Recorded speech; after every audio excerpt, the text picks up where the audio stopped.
Zone. I'm Steve Gruber. I am America's voice. Man, I am an anti-communist. I'm going to tip my hat to a lot of things that are pro-America today because that's what I do every day. I believe in this country, and so should you. Why?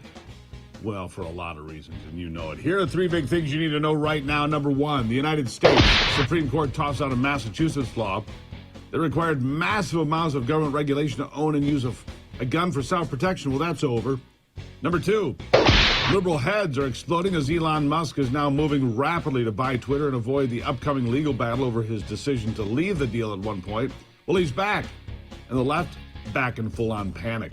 And number three, if you missed it, OPEC gave Joe Biden, the socialist Democrats in America and around the world, the proverbial middle finger on Wednesday. And despite Joe Biden begging and groveling for them to keep moving oil at current production rates, the ministers instead doubled a cut in production from what was first suggested. From 1 million barrels a day at first reported to a cut of 2 million barrels a day. A move that will, without question, push oil prices higher. And as a result, the price of gas will continue to spiral out of control all the way to Election Day. In fact, the national average up again today. That's right, up again. I'm going to tell you what it is because it's been down for several weeks. The Democrats were bragging about it. Joe Biden bragged about it. Today, the national average 387 and climbing fast. In Michigan, where I am, 434, climbing fast, 449 all around my house. Illinois now back at 440. Swing states like Arizona over 450. Nevada 555. Good luck, Democrats, in those two states. And to cut to daily production outputs is very significant. It represents about 2% of the world's daily delivery of crude. That's what they've cut, OPEC. It's terrible news for the left, and it's hard not to see this as a declaration of war by OPEC on the Green New Dealers. The radical globalists that are trying to destroy the worldwide use of hydrocarbons that they like to call fossil fuels. I mean, why wouldn't OPEC do whatever they can to help get radical social justice warriors tossed out of Washington in November? These people are trying to destroy the use of oil and gas, and that, of course, would mean destroying those nations' economies. And guess what? Saudi Arabia isn't interested in getting destroyed financially. Not now, and I'm going to say not ever. Let that be a warning to the radicals that will emerge from the wreckage of this miscalculation in the years to come. You see, the OPEC ministers gathered and took aim at the left-wing politicians that have tried to destroy the energy sector both here and globally. And OPEC knows the economy is the number one driver for voters this year in America and elsewhere. It's the most important customer, and if the price of gas continues to rocket up, as it's been doing for a couple of weeks already now, it will certainly spell doom for the Democrats in the midterm elections. And those at the meeting are setting their sights on everyone that has gone after them. You need to hear this. This is really important. At the OPEC Plus meeting, the head of the Saudi delegation hammered a reporter from Reuters for the inability of that news agency to get its facts straight several times. Listen. Alex Lawler from Reuters news agency. I had two questions. The first is... No, Alex, I have to talk to you about... So you have got it wrong. Okay. And you have got it wrong twice. Before I ask a question, and you will get it the third time if you did, as Reuters did not do a proper job. You talked about Russia doing this and that, and actually the day that your story came out, no one from Russia talked to me, nor I talked to anybody from Russia.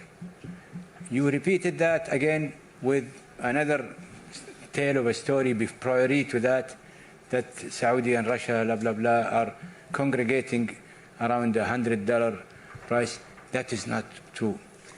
And I spent 20 minutes from one of your respected members of your bureau in Dubai, explaining to her, or actually 25 minutes, why we don't go as Saudi Arabia for price targeting.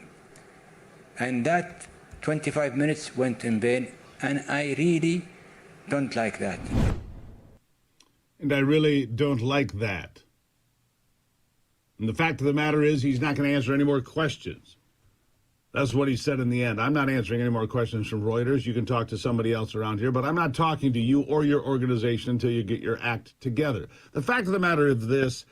In one new poll after another, the Republicans are running away with the issues that people are most concerned about, oil and gas at the top of that list.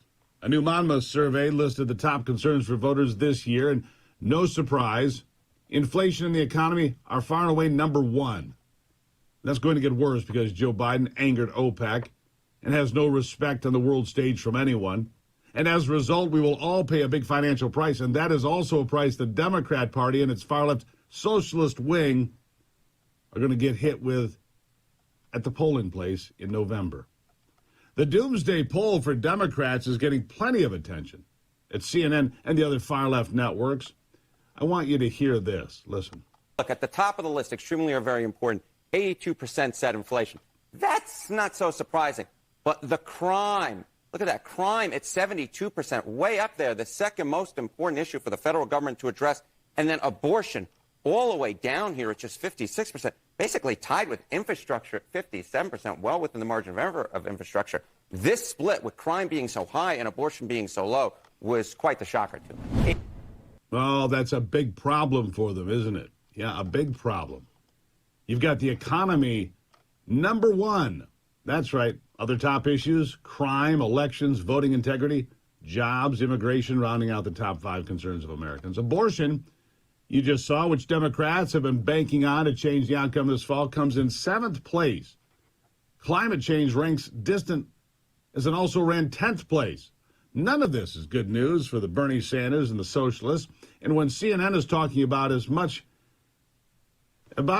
as they are, this is a big problem for those that think Democrats will hang on in the election for the House or the Senate.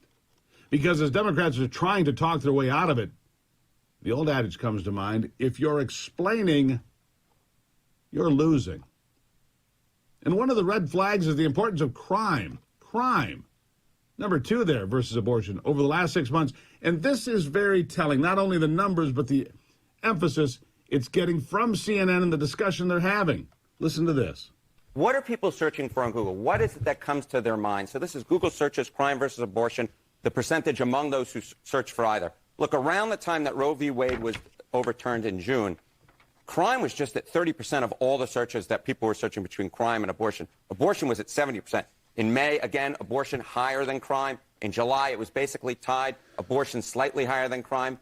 But look now in September, crime, 71% to just 29% for abortion. That is basically back to the pre-Roe v. Wade overturning sort of baseline, where we were back in April, where crime was making up 74% of the searches versus abortion at just 26%.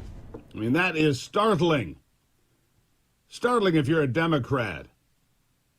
The economy and crime, 1, 2. And you believe you're going to hold the House and the Senate? Please. You can lose governorships as well.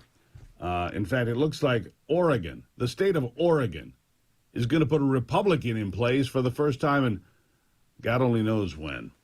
I've got more on this polling, more on the problems they're facing, and more on the cuts from OPEC. Straight ahead here as we're just getting warmed up. Good to have you here. Find out more at SteveGruber.com. SteveGruber.com. I'll be right back. It's the Steve Gruber Show.